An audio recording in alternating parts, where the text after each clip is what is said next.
Hi, Melita, and this is my channel, The Midnight Librarian, and today I will be talking about my August wrap-up.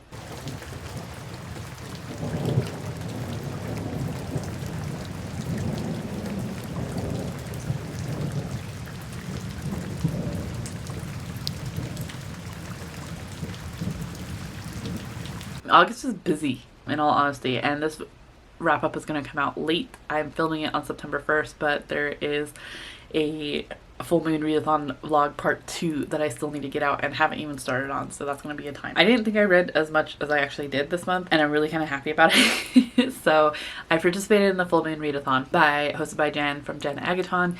I will have all information linked down below if you want to go check it out, as well as the magical readathon. I wouldn't say I did my best participating in that because it felt like basically after the full moon readathon ended, I was just kind of over it and I didn't want to read anything from my TBR. I was just done.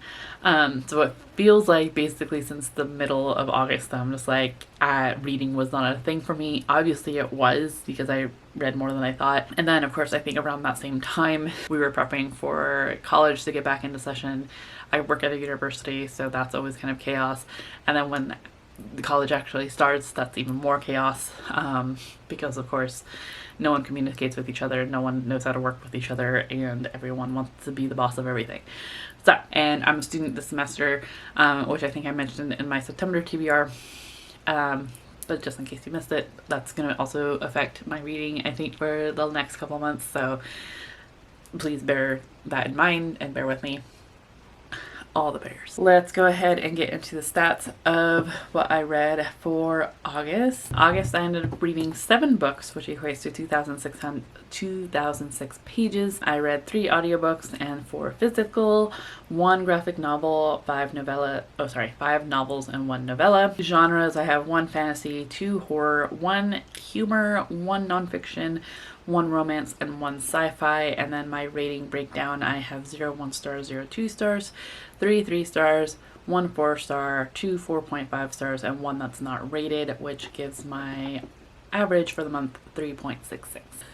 I thought I participated more than I did in full moon readathon, but even just looking at the prompts and what I picked for them, I didn't do very well, but I'm sure I could replace a couple of them.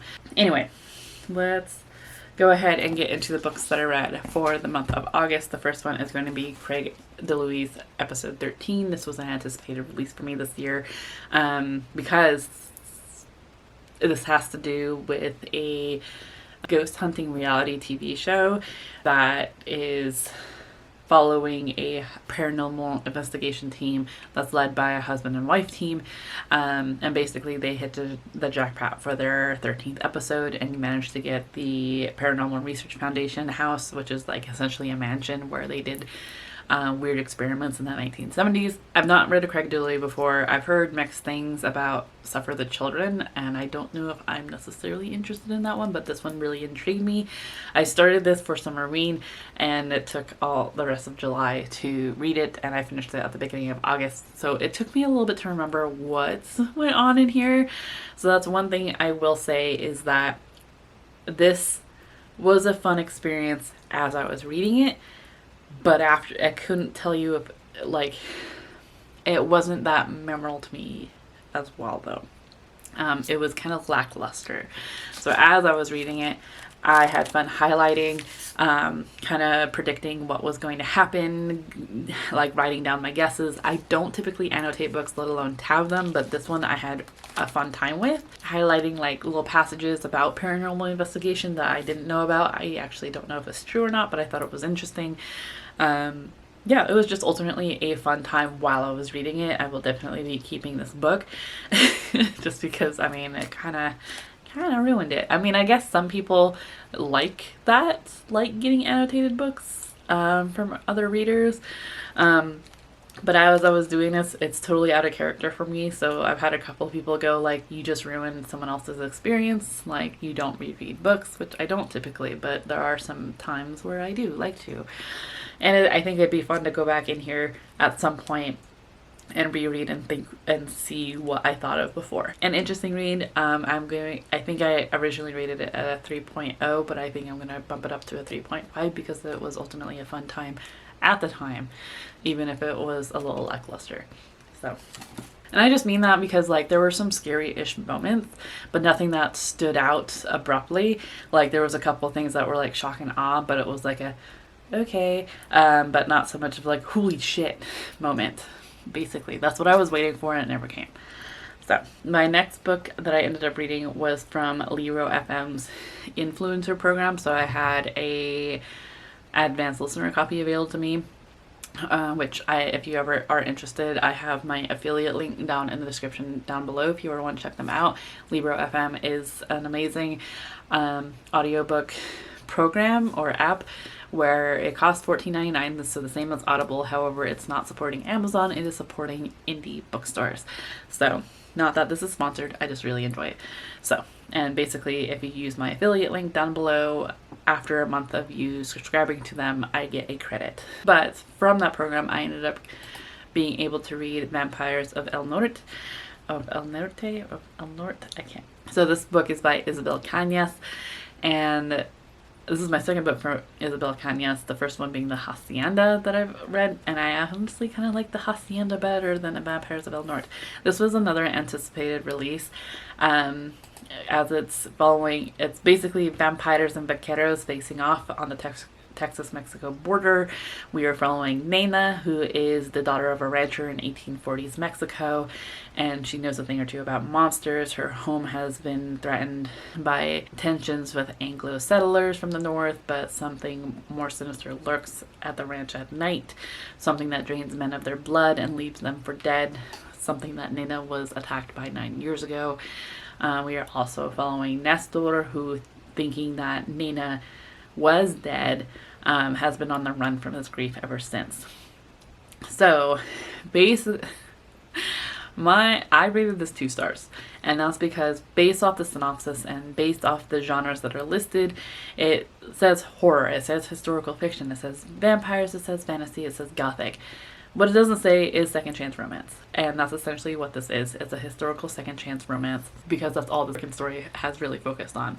I would have loved to get more of the vampires and vaqueros face off. I actually, those were the moments that I really did enjoy, but we got more of Nena and Nestor and their drama and their lack of communication and their miscommunication and Nena's stubbornness and Nestor's toxic masculinity, and like, yes, they have good growth throughout it, a little kind of Nestor more than Nena, but it's not what I had really wanted, and yet for some reason, despite only rating it 2 stars, I still kind of want a physical copy. The same with The Hacienda, and The Hacienda I only rated 3 stars. So I feel like Isabel Cañas is getting there. It's just not quite reaching there for me. So I'm still very much interested in what else she has to offer as an author. So yeah. Next, I ended up being able to get People We Meet on Vacation through Libby, through my county library. And this is, I think, my 4th book from Emily Henry. I've been really curious about some of her backlist titles. I still hate the cover. I'm sorry, I do not like this artist's illustration. Art is subjective, so if you love it, good on you. It's not working for me. But basically, People We Meet on Vacation, we are following Poppy and Alex, who are best friends. They've been best friends for years. They met in college, and every year for the last 10 years, they've been going on some kind of summer vacation. But something happened on their last summer vacation where they stopped talking for 2 years. Poppy ultimately finds that she's not happy anymore. And so when someone's like, when was the last time you were happy? She realized it was the last vacation she had with Alex. So to kind of bring that back, she asks him if he wants to go on another summer vacation. And surprising to her, he says yes. So they take another summer vacation to see if they can't get back what they had before, this time in Palm Springs. So for various reasons. I ultimately thought this was a really interesting exploration of like the best friends to lovers trope. I thought that this went really well in terms of making, like, discussing quick decisions and what that means for people in different aspects, as well as, it just didn't necessarily, I mean, this kind of had the miscommunication trope, but ultimately, like, got over it fairly quickly. Emily Henry's still doing it for me, even with her a backlist title. So People We Meet on Vacation actually came out in 2021, so not that long ago. But it was one that I still really enjoyed. I have a couple, so like at this point, it's Book Lovers, Happy Place, People We Meet on Vacation, Beach Read. So I'm still very much interested in more of Emily Henry's other works. So I think this just kind of is encouraging me to get it, to get on it. I also want to get People We Meet on Vacation physically, despite hating the cover. So next, I needed a little pick-me-up and I think this will be able to fit for, I hadn't been talking about, okay, the prompts they fulfilled. That was the whole point of me opening the second time. I don't know if you care what prompts they work for in terms of the full moon readathon and magical readathon. I will say I failed the magical readathon. But People We Meet on Vacation did. The reason I ended up choosing People We Meet on Vacation is because it had chairs on the cover, and that was one of the prompts that I needed to fulfill for the shape-shifting prompt Inanimate Objects, which was a chair on the cover. My original thing was the Final Girl Support Group by Grady Hendrix. However, that's still expensive even on Libro.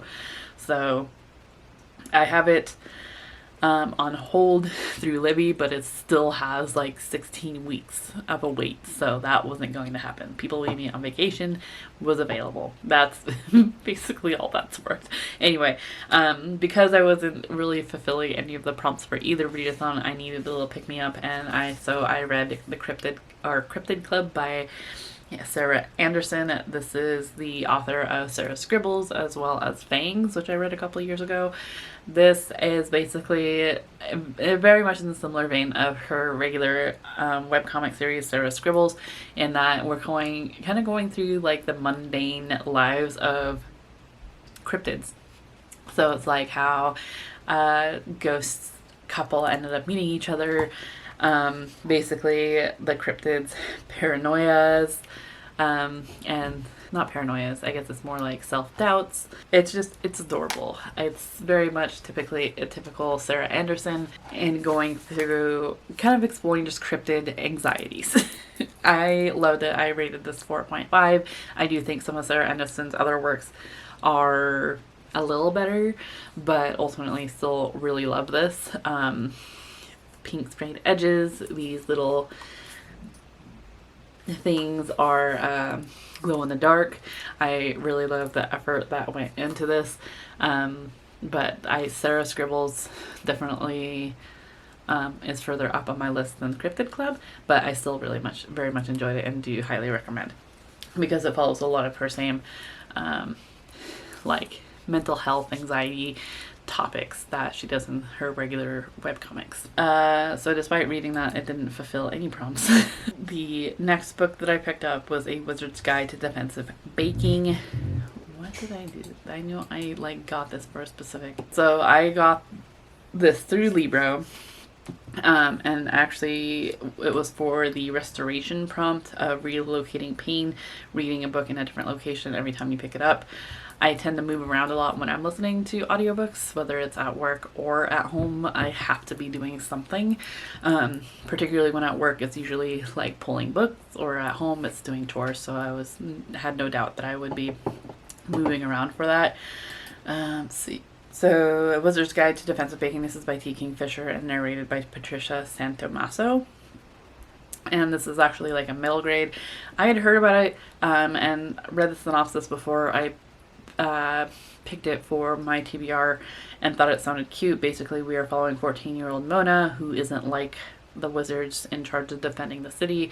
She can't control lightning or speak to water. Her familiar is a sourdough stucker, and her magic only works on bread. She has a comfortable life with her aunt and working with her aunt's bakery and making gingerbread men dance. But when Mona's life is turned upside down when she finds a dead body in the bakery and an assassin stalking the streets of Mona's city preying on magic folk. This was ultimately fine. What did I rate this? I think I rated it like a 3 because ultimately it was just okay. It just felt really meandery. There were some elements that I'm like, yeah, that's comforting, that's nice, but ultimately I almost didn't see a point to it. I don't think that Bob, the sourdough starter, is necessarily her familiar as much as like the gingerbread man is. I get that this is a middle grade. It's not marketed towards me. I'm not the audience for this, but it also felt like Mona took a little too long to gain self-confidence. So that took a little longer than I was expecting to. Otherwise, yeah, it was a cute book. I probably will not get a physical copy of it, but I can say I got another T. Kingfisher on the books read, so that's pretty cool, though I don't know how we'll see. I think this one's kind of an outlier. So far, I don't think I've read any T. Kingfisher that are like considered the same genre as What Moves the Dead is kind of a retelling. A House of Good Bones is like horror, gothic horror, contemporary gothic horror, and A Wizard's Guide to Defensive Baking is more middle grade fantasy. So far I haven't nothing's really fit together. So I'm still kind of exploring T. Kingfisher's writing. Next, I ended up listening to a Psalm, or Psalm, how do you pronounce this? For the Wild Built by Becky Chambers. This one was absolutely adorable. I already forgot what I rated this. I rated this a 4. This was on a TBR a couple months back and just wasn't able to get to it. I did ultimately listen to this. This is narrated by M. Grossland, which I thought they did a really good job because we are ultimately following a non-binary main character who is a monk of a particular sect, and then they decide they want to be a tea monk instead.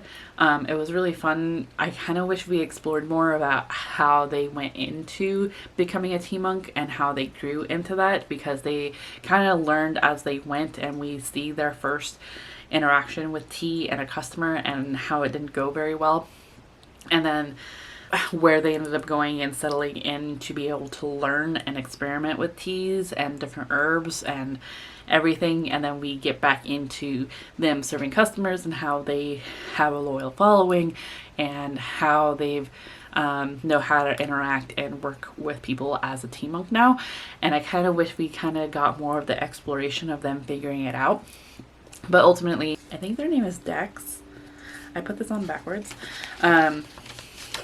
I believe their name is Dex, and basically there's still something wrong. They thought that switching to a tea monk was going to help fix things, and it hasn't. So they go wandering off into the forest only to find a robot, or a robot finds them. Robots have been away from humans for centuries. And basically this robot is asking, what do people need? Which is a really big question. So it was ultimately really adorable and really cute. I'm really glad I did get to this. My one thing though was that in the beginning, when talking about the different gods of this world, I got lost completely. And that's what's basically what kept me from reading this fully before. So pushing through that, it was a really cute book and really short. And like I said, M. Grossland does a really good job narrating it. So I can't wait to read the second one and see where it goes, because it was ultimately it was a cozy read. I think perfect for this time of year, in all honesty. And then finally, my last book that I read for the month of August was like the only other one that fulfilled any prompts for the Full Moon Readathon and the Magical Readathon. Did it cover anything for the Magical Readathon? Yes, it did. So this fulfilled the levitation spell for Art of Illusion, Don't Touch the Ground or Floor while reading. I think at some point that ended up stopping, but who knows. And also worked for Fire Involved for the Gargoyle prompt in the Full Moon Readathon. But ultimately that is Smoke Gets in Your Eyes and Other Lessons from the Crematory by Caitlin Doughty. This is the one that I did not rate because ultimately this is a sort of memoir by Caitlin Doughty. This was the final book of Caitlin Doughty's that I have yet to read. I read 2 of her other books and really enjoyed them. Will My Cat Eat My Eyeballs, which is more of like a kid's book, like a middle grade book. Basically, Caitlin ends up answering questions about death from children. And then her other one, Finding the Good Death, of exploring different death rituals and celebrations throughout the world and through different cultures. This one is more of her own story of how she became a mortician. I will leave her YouTube down below. She also has a YouTube talking about the Good Death. I believe also a website. But it was a really thought-provoking and interesting book, really. I would say content warning. Definitely look up your triggers, definitely look up content warnings for this, because it is basically about Caitlin going into being a mortician and talks about death and decay and what that involves, as well as what it involves when someone sets up a funeral or a memorial or gets embalmed, all of that.